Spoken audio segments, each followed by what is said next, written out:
Okay student, आज हम लेके आए हैं आपके लिए आईआईटी जेई का क्वेश्चन क्या है कि the sum of series sec inverse root 2 plus sec inverse root 10/3 plus sec inverse root 50/7 plus dot dot dot sec inverse under root n square plus one second under root n square minus 2n plus 2 upon में n square minus n plus one का whole square. बहुत अच्छा question है, ध्यान से सुनेंगे और understand जरूर होगा आपको। और ये ऑप्शन दिए हुए इनमें से देखते हैं कौन सा ऑप्शन करेक्ट होगा। तो सबसे पहले जो हमें क्वेश्चन दिया हुआ है, आपको बताइए first term, second term, third term, last term क्या है हमारे पास। टी एन जो है हमारे पास वो है sec inverse under root n square plus one n square minus 2n plus 2 upon में n square minus n plus one का होल स्क्वायर। ये हमें गिवन है, ठीक है। सेक को इधर में लाऊंगा तो ये क्या बन जाएगा, सेक टी एन बन जाएगा। यहाँ पे अंडर रूट में क्या बचा हमारे पास, n square plus one n square minus 2n plus 2 upon में n square minus n plus one का होल स्क्वायर। अगर बोथ साइड में स्क्वायरिंग करूँ तो ये बन जाएगा sec square t n equals to n square plus one n square minus 2n, और इस 2 को मैं ऐसे लिख सकता हूँ 1 प्लस 1 अपॉन में n square minus n plus one का होल स्क्वायर। ये सारा कुछ हो रहा है पूरा कंडीशन को बनाने के लिए, अंडरस्टैंड करते रहेंगे। अब इसके बाद देखते हैं sec square t n equals to, यहाँ पे हम देखें एन स्क्वायर प्लस वन का, यहाँ पे मैं इन दोनों को एक पास ले लेता हूँ तो ऐसा बन जाएगा n square plus one bracket n square plus one minus 2n, ऐसा बन जाएगा अपॉन में n square minus n plus one का whole square. Sec square t n equals to, इसमें मल्टीप्लाई करेंगे तो एन स्क्वायर प्लस वन का whole square हो जाएगा, प्लस क्या हो जाएगा एन स्क्वायर प्लस वन हो जाएगा जब वन में हमने मल्टीप्लाई करा, और 2n में करेंगे तो minus 2n bracket n square plus one upon में n square minus n plus one का होल स्क्वायर। ये हमारे पास चल रहा है, अंडरस्टैंड करेंगे। यहाँ से देखें, अगर मैं इसको कह दूं ए, ये ए है और ए स्क्वायर, यहाँ पे ये हो गया ए और ये हो गया 2, तो ये क्या होगा हमारे पास एन बी होगा। अगर फॉर्मूला बनाना है ए स्क्वायर माइनस 2ab, तो हमें क्या चाहिए रिक्वायरमेंट के हिसाब से, हमें यहाँ पर चाहिए प्लस बी स्क्वायर, और बी की जगह कौन आ रहा है एन, तो मैं कह देता हूँ एन स्क्वायर प्लस का चाहिए, तो इसका लिए मुझे माइनस भी करना पड़ेगा, मैंने कर दिया यहाँ पे।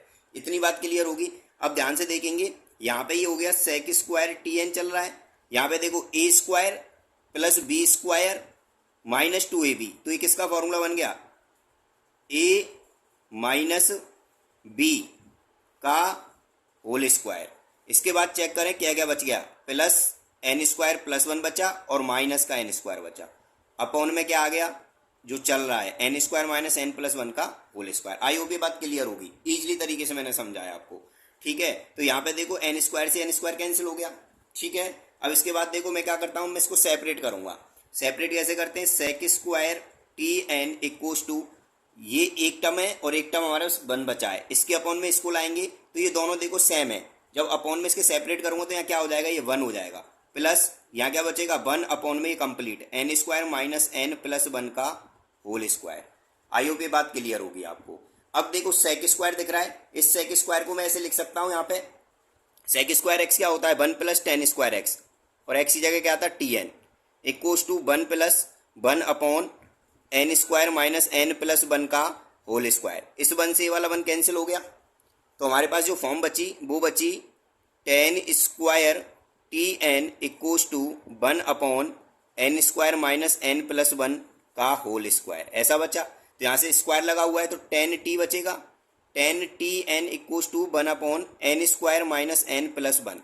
ये हमारे पास कंप्लीट वैल्यू बची, किसकी बची है, ये टेन टी एन की बची है। अब इस फॉर्म को समझने की कोशिश करेंगे, अंडरस्टैंड करेंगे। Tan t n equals to, इसको देखो हम ऐसे लिख सकते हैं, ऊपर मैंने कहा कि पहले नीचे को समझें आप, मैं क्या कहना चाह रहा हूं।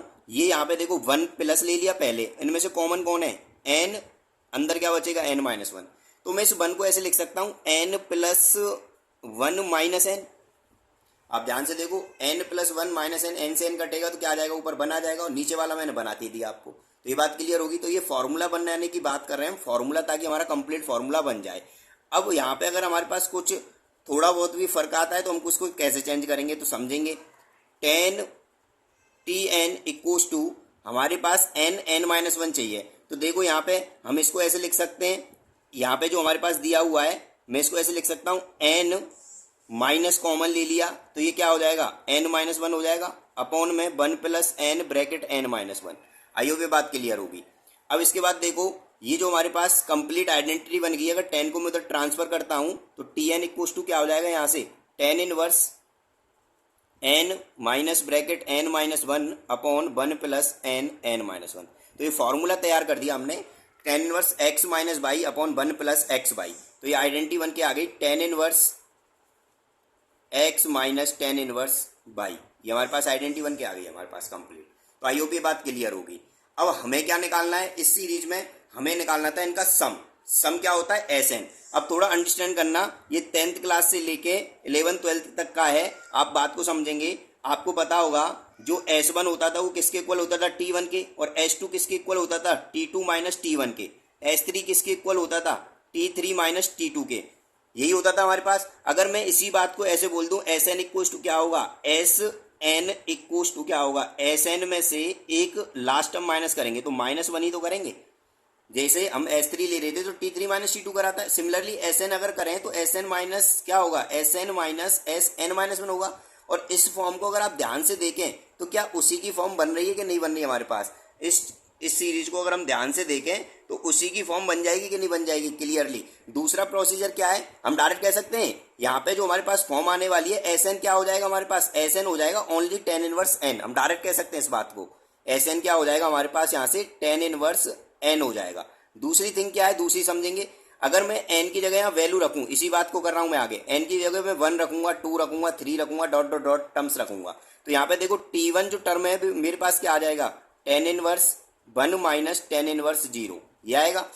T2 जो टर्म है मेरे पास क्या आ जाएगा, T2 जो टर्म है वो आ जाएगा tan inverse 2 minus tan inverse 1। T3 जो टर्म है वो क्या आ जाएगा, tan inverse 3 minus tan inverse 2।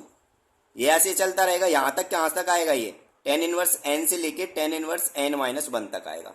अब आप देखो जब इनको ऐड करोगे, सम कैसे निकलता है, ऐड करने से निकलता है। जब इनको आप ऐड करोगे देखो 1 वाला भी कैंसिल हो रहा है, 2 वाला भी कैंसिल होगा, सिमिलरली 3 वाला भी कैंसिल होगा, तो ये सब कैंसिल होते जाएंगे। तो हमारे पास केवल क्या बच रहा है, tan इनवर्स 0 और tan इनवर्स n बच रहा है। अब आपको पता है यहाँ पे जो SN बचा, कंप्लीटली SN बचा, वो क्या बचा आपके पास, tan inverse n minus tan inverse 0 बचा, यही तो बचा। अब आपको दिख रहा होगा tan इनवर्स 0 की वैल्यू क्या होगी, 0 ही होगी, तो ओनली क्या बचा SN, tan इनवर्स n। तो आप ऐसे भी इस क्वेश्चन को समझ सकते हैं, इस सीरीज को ऐसे भी सॉल्व कर सकते हैं। अदरवाइज मैंने आपको बता दिया कि इस फॉर्म को हम डायरेक्टली इस रूल से भी ला सकते हैं। तो आई होप ये बात आपको क्लियर समझ में आई होगी। बहुत ही अच्छा क्वेश्चन था IIT का, आपको क्लियर होगा। आई होप मैं समझता हूँ बहुत अच्छे से क्लियर होगा। तो थैंक यू वेरी मच।